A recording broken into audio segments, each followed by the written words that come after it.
All right, so from the dining room, we're gonna head down the basement stairs, and you can start to see that these are lath and plaster walls throughout this house. It gives you an idea of the age here. This was 1920 construction, just as they were beginning to pour concrete foundations. So it is a poured concrete foundation, and we do also have a concrete floor throughout this basement. We're gonna go over here to see the new oil tank. This was already replaced at some point in the last few years. Let's see, I think it was 2020. Yep, date of manufacturer right there, 2020. So nice new oil tank. We also have a newer electrical panel. We've got 100 amp service here. Everything is pretty much labeled. There are a few open breaker spots, so if you need to add more circuits for anything, you've got room to grow in the panel. This is on town water, so there is your Arlington town water meter right there.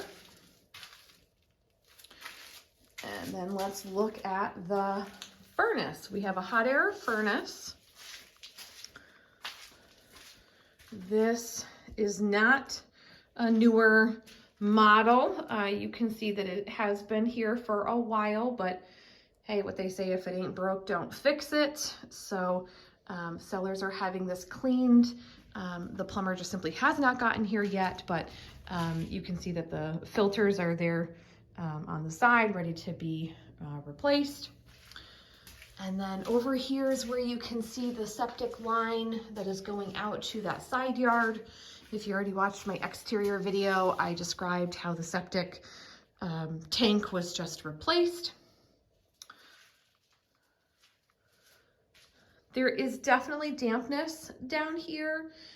There's no measures ever to control the dampness. There's no dehumidifier. But if that is something that was really important to you, obviously that would be a good idea.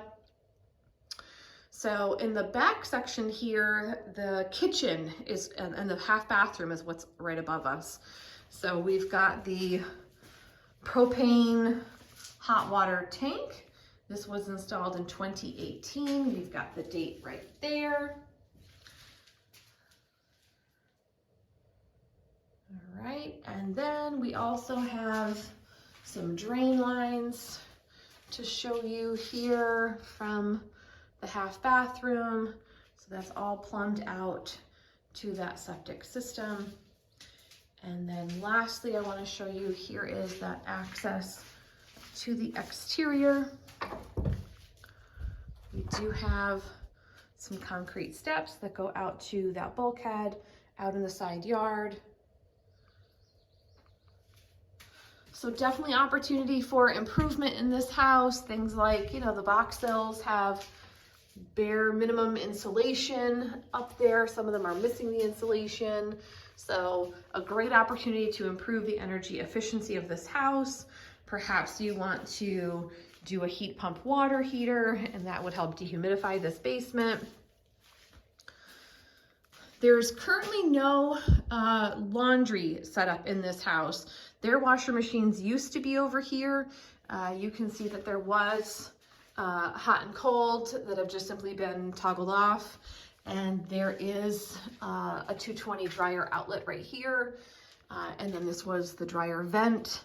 So would recommend building a platform if you want to keep them down here.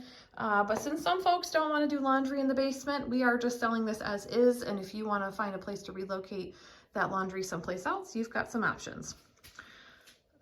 All right, I think that is everything that we needed to cover down here in the basement. Oh, the chimney. Let me just tell you a little bit about the chimney here. This was recently cleaned and inspected by Darren Sharp, chimney sweep. It does need to have a liner put in it, so the sellers are simply disclosing that to you. Again, selling this as is. Everything's been cleaned out and updated and or disclosed as to where things stand, so it can be an easy purchase for you. All right, that's everything in the basement. Let me know if you guys have any questions.